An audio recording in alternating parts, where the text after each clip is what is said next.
Puranas played an important role in explaining Vedic religion. Many scriptures and Smruti Granthas were also composed during this period. These scriptures dealt with science and philosophy, arts, mathematics, and other sciences. Kautilya's Arthashastra, which is a book on management, is an excellent example. The Smruti Granth explains religious teachings, laws, and customs. Buddhist literature was earlier written in Pali. You know that Pali and Prakrit were dialects of Sanskrit. Buddhist literature is divided into three sections known as Triptika. It consists of Sukta Pitaka, Vinaya Pitaka, and Abhidhamma Pitaka. The Gupta period was the golden age of Sanskrit dramas and poems. Great writers like Kalidas, Bhavbhuti, Bharvi, Bhartihari, Banabhat, Manga belong to this period. Kalidas' works such as Kumara Sambhava, Raghuvansham, Meghaduta, Abhignana Shakuntalam, and Ruta Samharam are well known.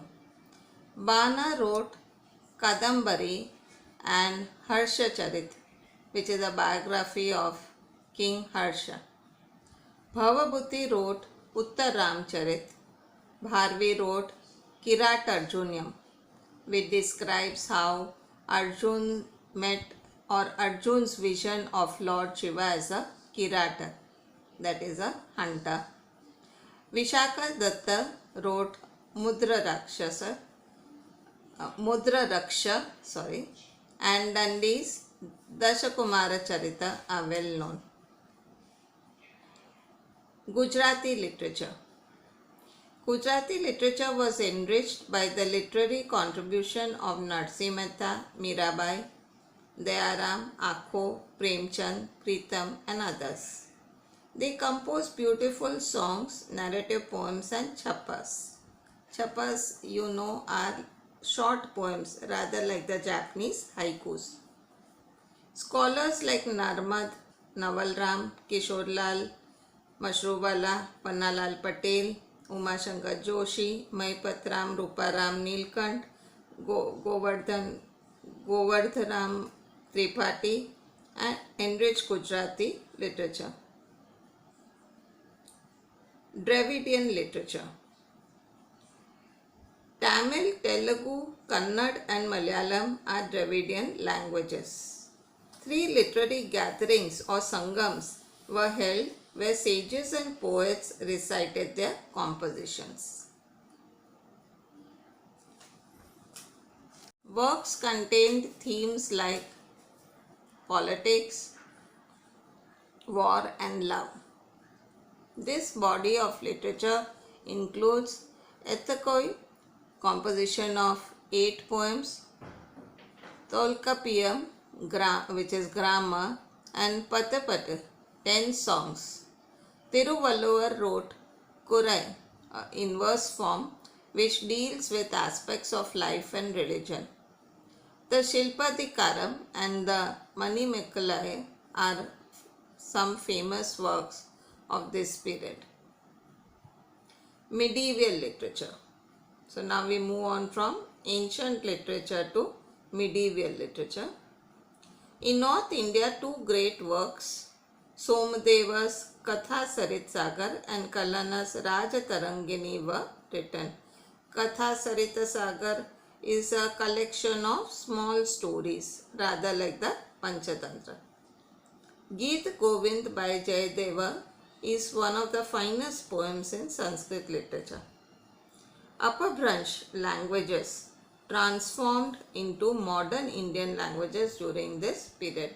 That means dialects which arose during the medieval period became standardized languages. Main among them is Hindi. In Hindi literature, one of the earliest works is Prithviraj Raso by Chanda Bardai.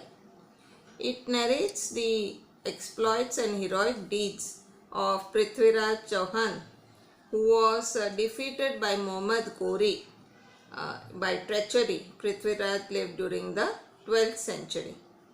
He was also very famous in uh, archery and could kill a person just by hearing the sound. Legend has it that Chanda Bardai, his childhood friend, directed him as to how to kill Muhammad Ghori by giving the description, and just by one arrow Prithviraj was blinded by Muhammad Ghori and in prison managed to kill Ghori right through the heart. Kannada literature was influenced by Jainism during that period. The poet Pampa composed Adipuran and Vikramarjun Vijayant.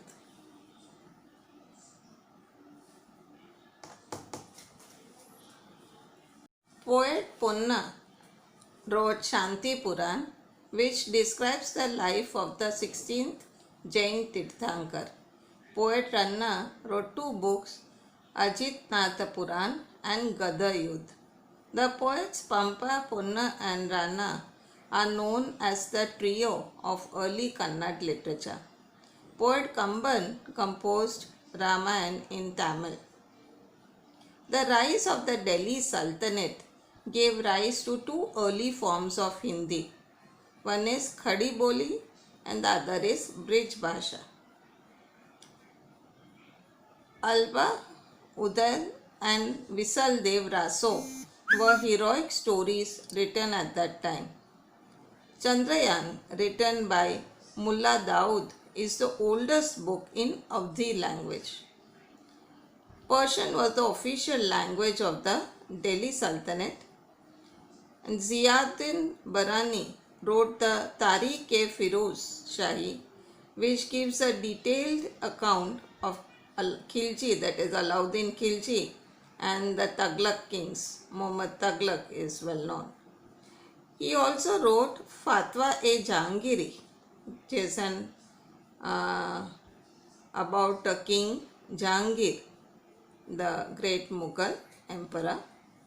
An outstanding literary figure of this age was Amir Khusro.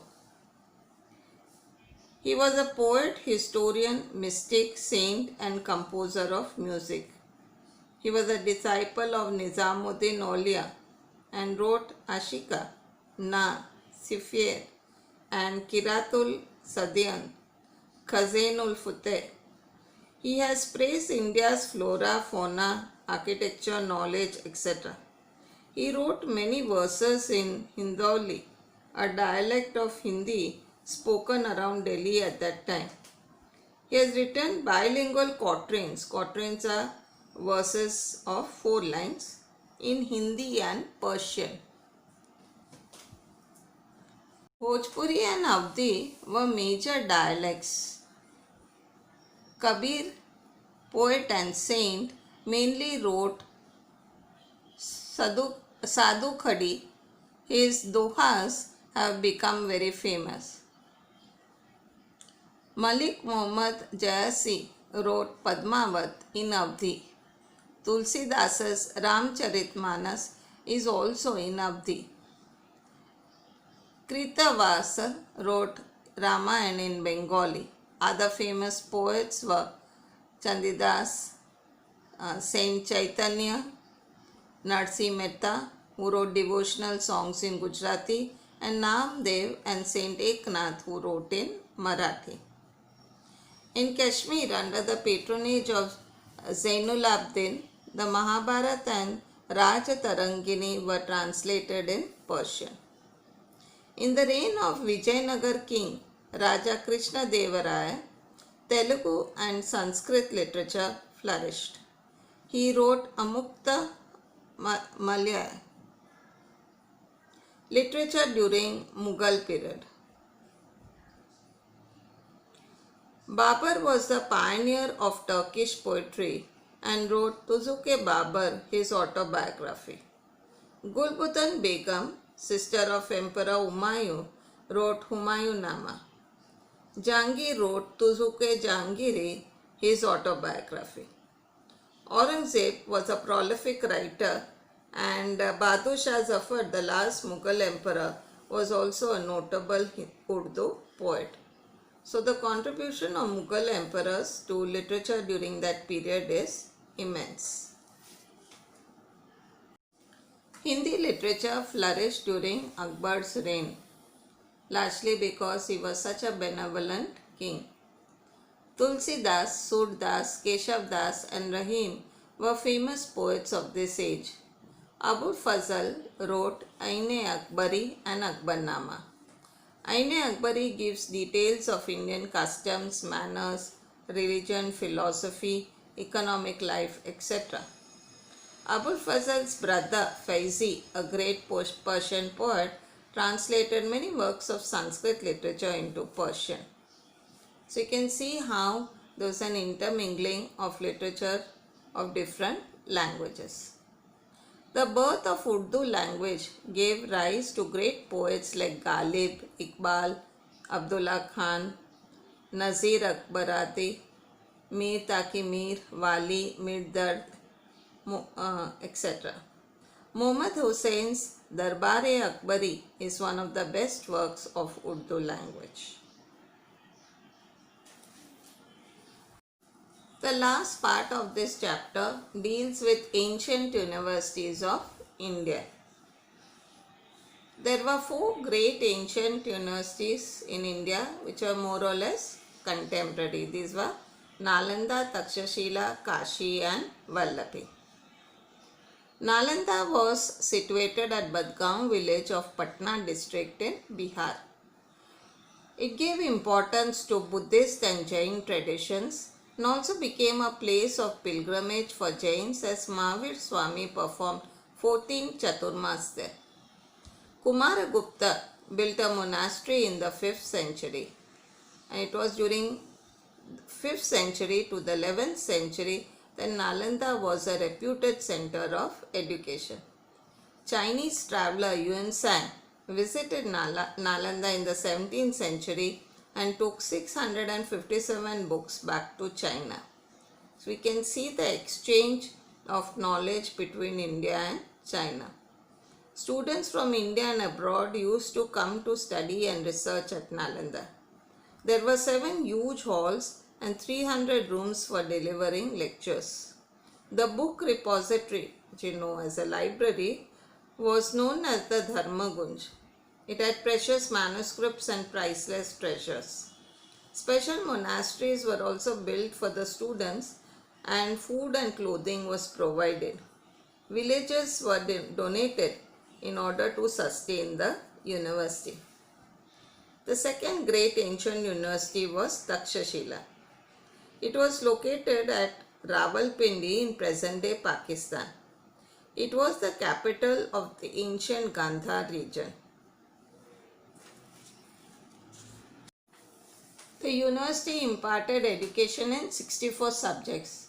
The students under Guru Jivak, disciple of Lord Buddha, learnt Ayurveda. It is believed the university was named after Taksha, son of Bharat, the brother of Lord Ram, born in Raghukul. Students from Varanasi, Mithila, Rajgruha and Ujjain attended the university. It is believed that Kautilya and Panini also attended the university. Chinese scholar Fa Hin visited the university in the 5th century. Education of Vedas, military science, Gajavidya, archery, grammar, philosophy, warlore, astrology and astronomy was given here. The third ancient university is Varanasi, or also known as Kashi University. It was a famous place of pilgrimage in the 7th century. King Ajatashatru, king of Varanasi, was a great philosopher of Upanishadic age and a great supporter of education. According to Vyasa Samhita, Maharshi Ved Vyas had his ashram here. Lord Buddha chose Varanasi to spread his teachings. Adi Shankaracharya moved to Kashi to adopt the principles of Vedantas. Vallabhacharya ji and Chaitanya Mahaprabhu, the pioneer of Pushti Marg, attained prestige for their Vaishnav sects in Kashi. Monastery at Sarnath became famous under King Ashoka. We can see the contribution of Kashi University in ancient India. The fourth ancient university was Vallabhi. It was a famous center of education in Gujarat in the 7th century. The contemporary ruler of Vansh dynasty and the people contributed in making it a renowned university. It was the center of Hinayana cult of Buddhist religion. In the middle of the 7th century, Buddhist scholars like Sthirmati and Gunmati were the leading principals of this university. Chinese traveler Yitzing noted that Vallabhi competed with Nalanda in the sense that education at Vallabhi was as good as education as at Nalanda. Vallabhi was the capital and an international port from 480 AD to 775 AD. The rulers of Maitrak dynasty, though not Buddhists, patronized the university. In 775 AD, Arabians attacked Maitraks who were defeated.